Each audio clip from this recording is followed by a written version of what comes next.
দীঘাতে দুষ্কৃতীদের তাণ্ডব দিন দিন বাড়ছে। কিছুদিন আগে দীঘায় হোটেল বুকিং এর নামে দুই দুষ্কৃতীর হাতে নির্যাতনের শিকার হতে হয়েছিল এক মহিলাকে। আর সেই ঘটনায় দোষীদের শাস্তির দাবি তুলে থানা ঘেরাও করলেন শুভেন্দু অধিকারী।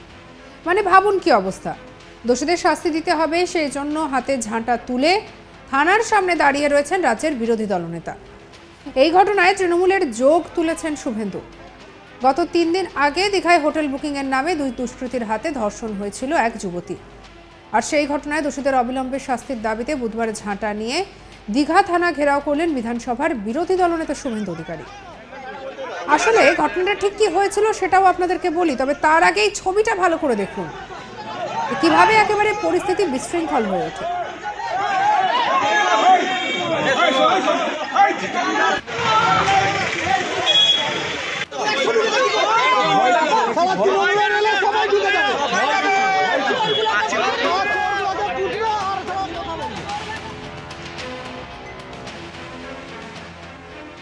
রবিবার এক পর্যটককে সস্তায় হোটেল পাইয়ে দেওয়ার নামে ভুলিয়ে ভালিয়ে তাকে নিয়ে গিয়ে ধর্ষণের অভিযোগ উঠেছে স্থানীয় দুই যুবকের বিরুদ্ধে। ধর্ষিতা মহিলার অভিযোগ পেয়ে দুই যুবককে গ্রেপ্তার করেছে দীঘা থানার পুলিশ।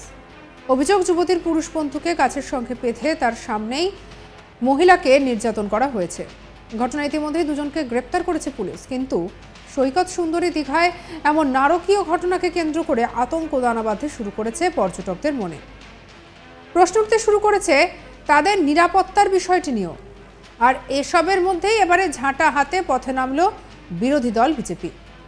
দীঘার ওই নক্কারজনক ঘটনার প্রতিবাদে দোষীদের কঠোর শাস্তির দাবিতে বিরোধী দলনেতা শুভেন্দু অধিকারীর নেতৃত্বে দীঘায় রাস্তায় পদ্ম ফুলের পতাকা আর ঝাঁটা হাতে চলল মিছিল। নিউ দীঘা থেকে শুরু হয়ে গোটা সৈকত শহর ঘুরে মিছিল শেষ হয় দীঘা থানার সামনে এসে। বিরোধী দলনেতা শুভেন্দু অধিকারী আর তার নেতৃত্বে এই ঘটনা চলে।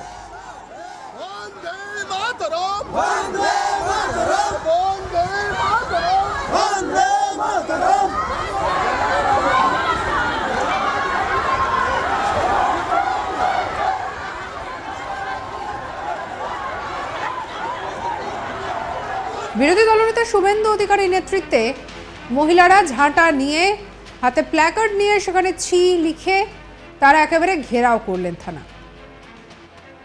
আর এদিকে শুভেন্দু অধিকারী বলছেন যে পুলিশ ওদের বাঁচানোর চেষ্টা করছে, কারণ ওরা মমতা ব্যানার্জির ভোট ব্যাংক।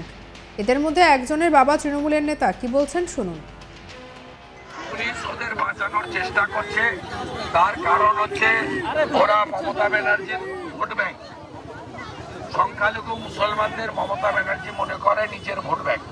সব সংখ্যালঘু মুসলমান নিশ্চয়ই খারাপ, কিন্তু এই ধরনের ধর্ষণকারী, শাহজাহানের মতো গোলাবাজ, শকতের মতো গুন্ডা, এরা হচ্ছে মমতা ব্যানার্জির সম্পদ। স্বাভাবিকভাবে জ্ঞান রেপকে রেপ দিয়েছে, এটার যদি প্রতিবাদ থেমে যায়, আমাদের সকলের নজর যদি আউট অফ সাইট হয়ে যায়, তাহলে এই পুলিশেরও আউট অফ মাইন্ড হয়ে যাবে এবং এরা ছাড়া পেয়ে যাবে।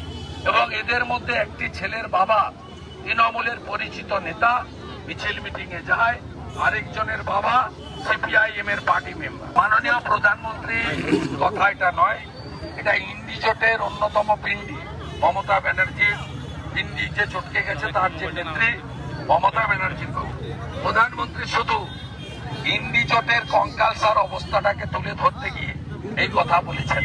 এবং এটা মমতা ব্যানার্জি কিছুদিন আগে রেড রোডে এই ভাষণে তার ধর্নার না কি হচ্ছে ওখানে কালো জামা কালো খালি মিখে সেখান থেকে বলেছেন। একই সঙ্গে তিনি কটাক্ষ করে বলেন, এনামুলের টাকায় যে দেব সিনেমা করছেন এটা প্রমাণিত। 5 কোটি টাকা নিয়ে সিনেমা করছেন। কি বলছেন শুভেন্দু অধিকারী শুনবো। 30% কমিশন, এর উত্তর দেব দিতে পারবে। দেব দিতে পারবে। দেব যে এজেন্ট দিয়ে কমিশন তোলে সবাই জানে। দেবের এমপি ল্যাডের কার্ড নিতে গেলে সেটা 30% কিনা আমি জানি না, সেটা কার্ড মানি দিতে হয়। এটা শুধু দেবেন, সব তৃণমূল এমপির। এবং আপনারা যদি খবর নেন, এরা অধিকাংশ ডিএমকে দিয়ে কাজ করে না। কাকে দিয়ে কাজ করে? Agro corporation. কি অ্যাগ্রো কর্পোরেশনের চেয়ারম্যানের নাম কি? প্রদীপ মজুমদার। আগে মমতা ব্যানার্জির অ্যাডভাইসার ছিল, এখন পশ্চিমবঙ্গ সরকারের পঞ্চায়েত মন্ত্রী, সমস্ত কাজ তৃণমূলের এমপিদের কাজ এমপি ল্যান্ডে অ্যাগ্রো কর্পোরেশন করে। আমি তথ্য নিয়ে বলছি, অ্যাগ্রো কর্পোরেশন করে এবং কোথাও 15%, কোথাও 20% টাকা এমপিদের কাছে পৌঁছায়। এটা তৃণমূলের লোকরা করে। দেবের ভবিষ্যৎ কি? দেবকে নিয়ে এত জল্পনা? আমি বলতে পারবো না, দেব বলতে পারবো। আচ্ছা, মুখ্যমন্ত্রী সে বলতে পারবে, আমি বলতে পারবো না, কারণ এনামূলের টাকায় দেব যে সিনেমা করেছে এটা তো প্রমাণিত সত্য।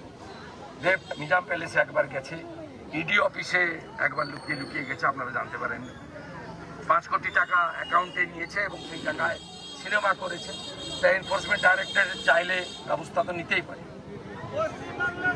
পারে, কারণ এনামুল এখনো জেলের মধ্যে আছে, প্রমাণিত সত্য। কি করবে ও জানে। তবে আমার কাছে যেটুকু খবর আছে যে ওর এমপি সিট থেকে ওর রেজিগনেশনটা শুধু সময়ের অপেক্ষা। আর এদিকে স্থানীয় বিজেপি নেতার দাবি, ঝাঁটা দিয়ে তৃণমূলের চোরেদের সাফ করব।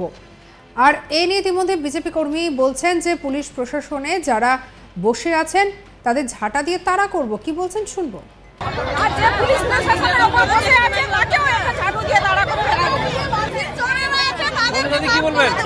রাজ্য জুড়ে মা বোনেদের উপরে যে নোংরা রাজনীতি চলছে মহিলা মুখ্যমন্ত্রীর আমলে শাসনকালে, তো মা বোনেরা সহ্যের একটা সীমা ছাড়িয়ে ফেলেছি আমরা। তাই আমরা দীঘা যে ধর্ষণ কাণ্ড হয়েছে, ঘৃণ্য ঘটনা, মহিষাদলের এক পর্যটক, মহিলা পর্যটককে যেভাবে তাকে ধর্ষণ করা হয় তার প্রতিবাদে আজ মা বোনেরা আমরা জেলা জুড়ে আমরা আজ বিক্ষোভ সমাবেশ।